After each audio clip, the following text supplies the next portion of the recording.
Fitria Rahayu dengan NIM 11920600117 dari Pendidikan Biologi kelas 5C UIE Sunan Gunung Jati Bandung.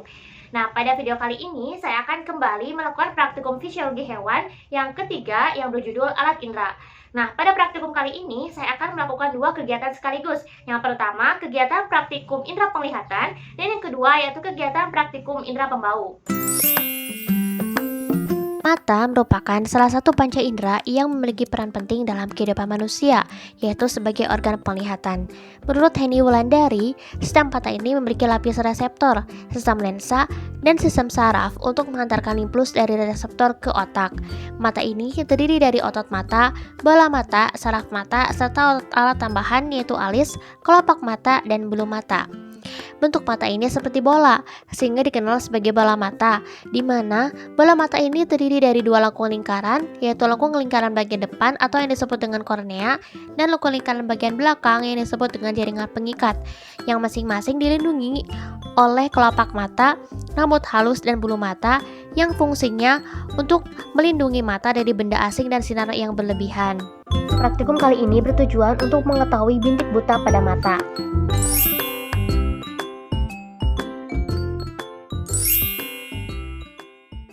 Baik, langkah yang pertama, ukur kertas 3x14 cm dan buatlah tanda positif dan tanda titik dengan garis tengah 2 cm pada kertas dengan jarak antara tanda positif dan tanda titik adalah 10 cm.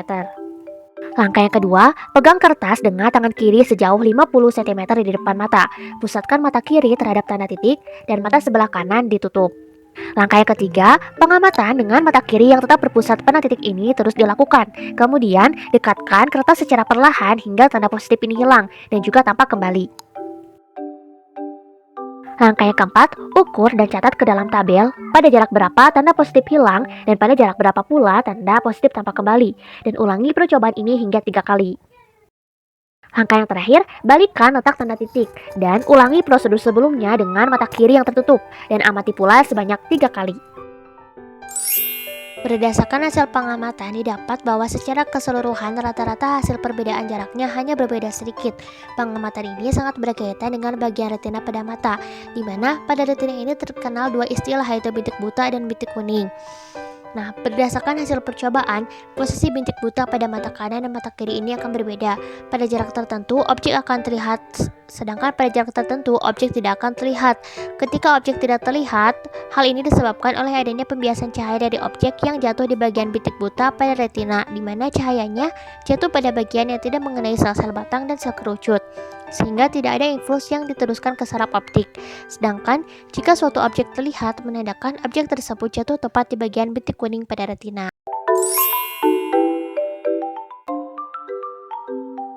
Nah, berdasarkan hasil pengamatan, tanda positif ini digunakan untuk mengetahui titik jarak bintik buta yang dimiliki oleh setiap orang, di mana jika bayangan dari tanda positif tersebut masuk ke daerah bintik buta. Nah, diketahui bahwasannya pada jarak tertentu ini, tanda positif ini hilang. Hal ini disebabkan tanda tersebut dibiaskan masuk ke dalam bintik buta sehingga tanda tersebut akan hilang dan tidak terlihat. Nah, hal ini pun disebabkan karena pada bintik buta tidak memiliki reseptor cahaya, sehingga pada saat tanda positif itu muncul kembali, hal ini menandakan retina sudah mampu menangkap cahaya dan bayangan akan tampak jelas dan terlihat kembali. Nah, pada kegiatan praktikum kali ini tidak berhubungan dengan buta warna, karena buta warna ini merupakan suatu kelainan genetika yang diturunkan oleh orang tua kepada anaknya, di mana kelainan ini pun disebut juga sebagai sex-linked karena kelainan ini dibawa oleh kromosom X. Nah, buta warna ini merupakan suatu keadaan di mana seseorang tidak dapat membedakan warna tertentu, yang mana bisa dibedakan oleh manusia dengan mata yang normal. Nah, diketahui bahwasanya orang yang berpindah tempat dari tempat yang terang ke tempat yang gelap secara tiba-tiba, tentu penglihatannya akan menjadi berkurang. Hal ini disebabkan karena di dalam mata terdapat sel batang yang mengandung pigmen peka terhadap cahaya yang disebut dengan rodopsin, yang merupakan suatu senyawa antara vitamin A dan protein yang ketika terkena sinar matahari terang, rodopsin ini akan tercuri dan terbentuk kembali dalam keadaan gelap.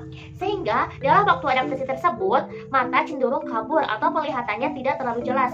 Oleh karenanya, hal ini erat kaitannya dengan bintik buta. Karena pada saat penglihatan berkurang, bayangan benda dibiaskan masuk ke dalam bintik buta sehingga penglihatan tidak begitu jelas.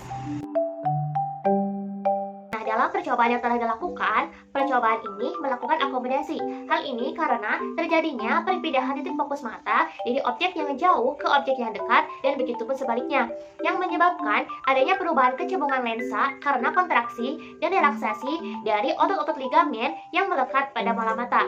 Sehingga dapat dikatakan bahwasanya akomodasi ini merupakan kemampuan lensa mata untuk menebal dan menipis agar objek jatuh tepat pada retina mata. Nah, diketahui bahwasanya seiring bertambahnya usia, mata pun dikatakan secara bersamaan akan menua, di mana mata akan mengalami sensitivitas cahaya. Kacamata pada orang yang lansia ini memiliki dua lensa yang lengkap, yaitu lensa cekung dan lensa cekung, di mana pada bagian kacamata yang berlensa cekung digunakan untuk melihat benda yang jauh, sedangkan pada bagian lensa cekung digunakan untuk melihat benda yang lebih dekat, sehingga bayangan benda akan dapat jatuh tepat pada retina mata. Berdasarkan hasil percobaan, maka dapat ditarik kesimpulan bahwasannya bintik buta pada setiap orang itu akan berbeda-beda, di mana bintik buta ini merupakan daerah tempat saraf optik meninggalkan bagian dalam bola mata yang tidak mengandung sel konus dan sel batang, sehingga ketika bayangan jatuh pada bintik buta tersebut, maka tidak dapat terlihat bayangannya. Indra pembau atau indra penciuman merupakan salah satu dari panca indera yang dimiliki manusia, di mana indra pembau atau penciuman ini erat hubungannya dengan alat pengecap, bahkan disebut sebagai pengecap jarak. Manusia mendeteksi bau dengan menggunakan reseptor yang terletak pada kedua epitel olfaktori. Sel-sel penciuman ini memiliki ujung berupa rambut-rambut halus yang dihubungkan oleh urat saraf melalui tulang saringan dan bersatu menjadi urat saraf olfaktori menuju ke pusat penciuman bau di otak, bertujuan untuk menentukan kepekaan terhadap rasa.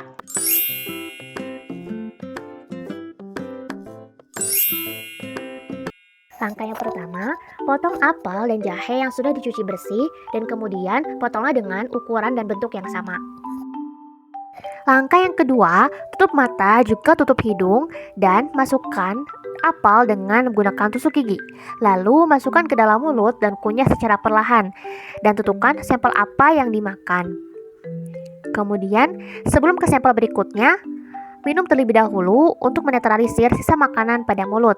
Dan masukkan kembali sampel berikutnya untuk ditentukan jenis makanannya. Langkah yang ketiga, lakukan seperti langkah yang sebelumnya dengan menutup mata dan tanpa menutup hidung. Dan tentukan kembali jenis makanan yang dimakan. Berdasarkan percobaan yang telah dilakukan, yakni percobaan melalui dua perlakuan. Pertama dengan mata dan hidung ditutup, dan yang kedua dengan mata ditutup namun tidak menutup hidung. Pada percobaan pertama, ketika mata dan hidung ditutup, kita tidak bisa merasakan dengan jelas rasa dari makanan yang dimakan.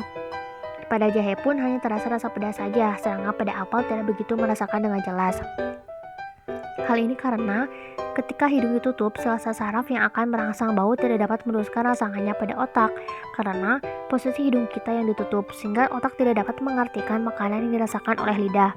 Sedangkan percobaan yang kedua, dengan hidung terbuka namun mata tertutup, kita dapat merasakan dan mencium aroma makanan yang dimakan seperti aroma apel dan jahe yang menyengat, sehingga ketika dimasukkan ke dalam mulut kita dapat merasakan rasa pahit dan pedas dari jahe dan rasa manis dari apel. Maka dapat ditarik kesimpulan bahwasanya indera pembau dan pengecap ini dapat saling berikatan dan bekerja sama. Rangsangan dapat mendeteksi bau melalui rongga hidung dengan menggunakan reseptor yang terletak pada kedua epitel olfaktori. Kemudian sel-sel penciuman tersebut akan meneruskan rangsangan ke pusat rasa dan bau yang terdapat di otak, sehingga kita dapat mengetahui dan merasakan jenis makanan yang dimakan.